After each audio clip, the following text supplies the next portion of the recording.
Maisha siku hizi ni maisha ya elimu. Elimu ni mwangaza kwa dunia hii sasa. Kwa hivyo tushiriki, tuendeshe somo mbele. I am not a musician by any chance. But I love this Swahili song, which we were taught when we were in primary school. It talks about the importance of education and how education opens one's mind.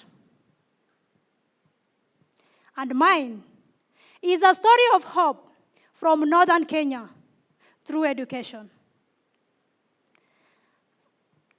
I come from a small village called Torbi.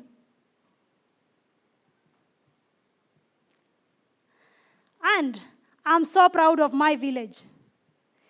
Being a villager have never hindered me from dreaming big. I have always dared to dream.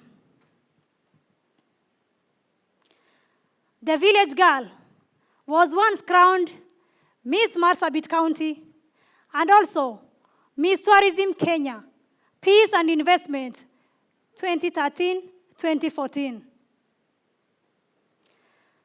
This is to show that even villagers can model. I strongly agree with Nelson Mandela that education is the most powerful tool that you can use to change the world. Education is the most basic human right. Each and every child should be given an education. But that's not the case in pastoralist communities, where parents have to decide how many of their children have to be taken to school and how many to remain behind to look after the animals. When these decisions are made, usually, boy child is given the upper hand. Because the culture has made our people believe that you better invest in boys. Because anyway, at some point, girls will be married off to different families. I am from a polygamous family. And out of my father's 19 children, yes, 19, and those are the ones that we know, I am the only educated girl. I am not any special than the rest of my sisters. I was just lucky to be a last born. And being born to their family, when the parents have started recognizing the importance of educating girl child. The good news is that the narrative is now changing in northern Kenya.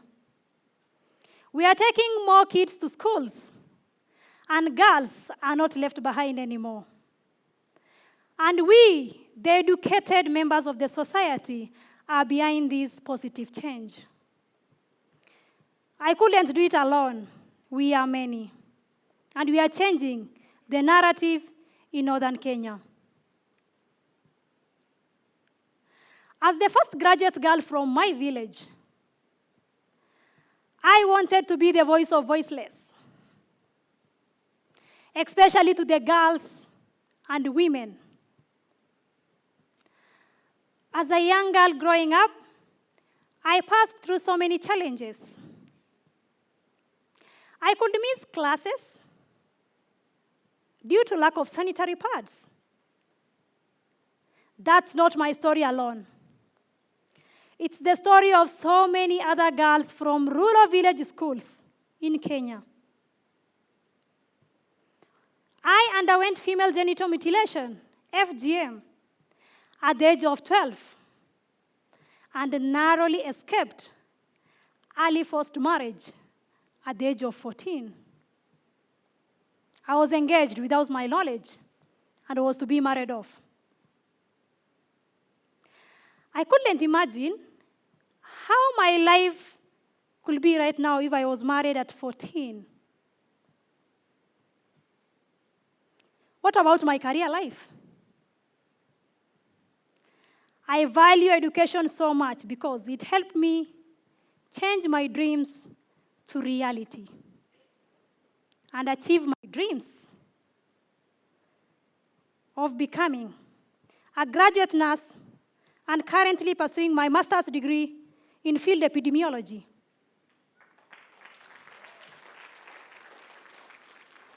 This does not mean that I was left behind in social life. No. After achieving my educational dreams, I got married, and a mother of one, and many to come. I would like to encourage our girls out there that there is more to life than early marriage. Just relax. Finish your school. Get married. Have a baby or two, not 19 like my father.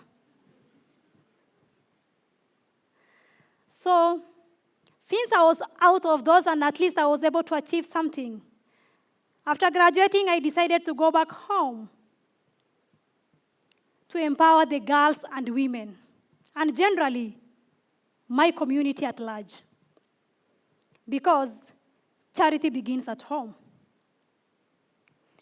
So I initiated Qabale Duba Foundation, a community-based organization that's empowering girls and women through education. We donate sanitary pads and undergarments to the school-going girls, and also the village women who have no access to these basic necessities. Together with other elites and educated members in the society, we do mentorships in both primary and high school, and career talks. Because as Lupita Nyong'o said, no matter where you come from, your dreams are valid. So this is to tell our youngsters that dream and dream big. Following my personal stories and the challenges I passed through the harmful cultural practices, my organization champions against this, especially the female genital mutilation and early marriages. Then, I discovered that all this that I'm doing is to do with education. So, I thought of starting a school. And my dream came to life in 2017 when I started Torby Pioneer Academy with a slogan, Dare to Dream. My school is a bit different than these other schools because my main focus is community literacy program. We have kids and also adult learners in the same school. The classrooms are used by the kids in the morning, and in the afternoon, the parents of these kids come for the adult lessons. And it's a must, because almost 99% of the parents having the kids in my school are illiterate. How many of you here knows about CBC, the competency-based curriculum that's recently launched in Kenya? Yes, quite a number.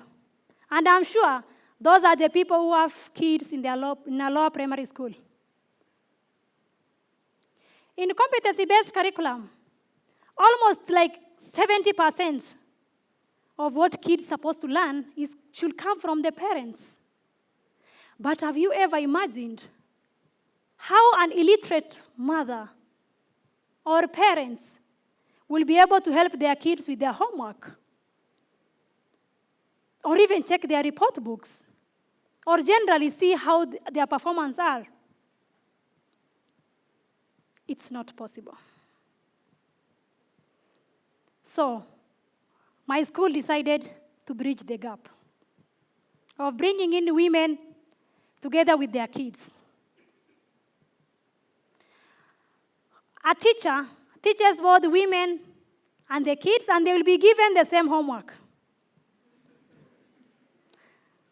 So when they go home, most of the times it is the kid who is 3 years old or even 4 who understands better than the mother. And he or she could help the mother hold a pen and write the basic thing like 1, 2, 3 or ABCD. This makes our women and our parents value education and encourage them to take more kids to schools. Our success story about this community-based literacy program is that woman called Halima, Darare, or Fatuma, no longer hold a phone and move from house to house to look for an educated person to help them retrieve the name of her husband because they could not be able to read. Now they can save numbers and even write messages. It might be a small thing, but it's a great achievement for us.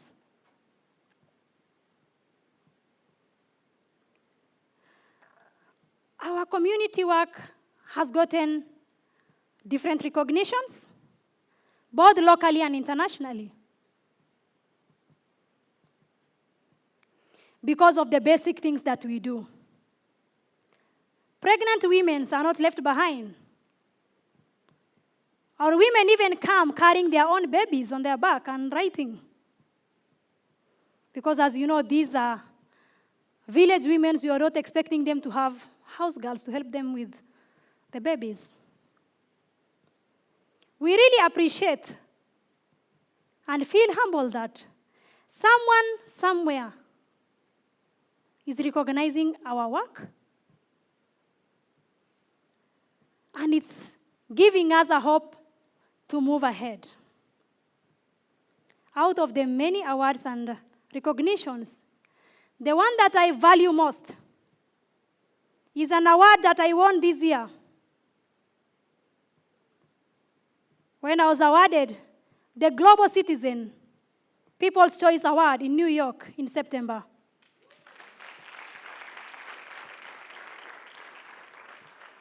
It made me believe that I should never stop dreaming and understand the power of social media. It was not a joke being shortlisted among the top 10 globally. And the hardest part was to look for votes to be the winner. And I won. That encouraged me to do more, push more, and do more. I would like to encourage and challenge each and every one of you here.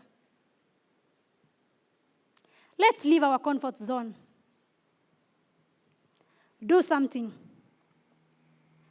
However small it is. You never know whose life you will be changing for good.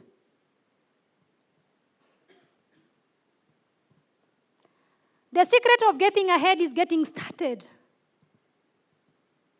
So, start where you are. Use what you have and do what you can. Thank you.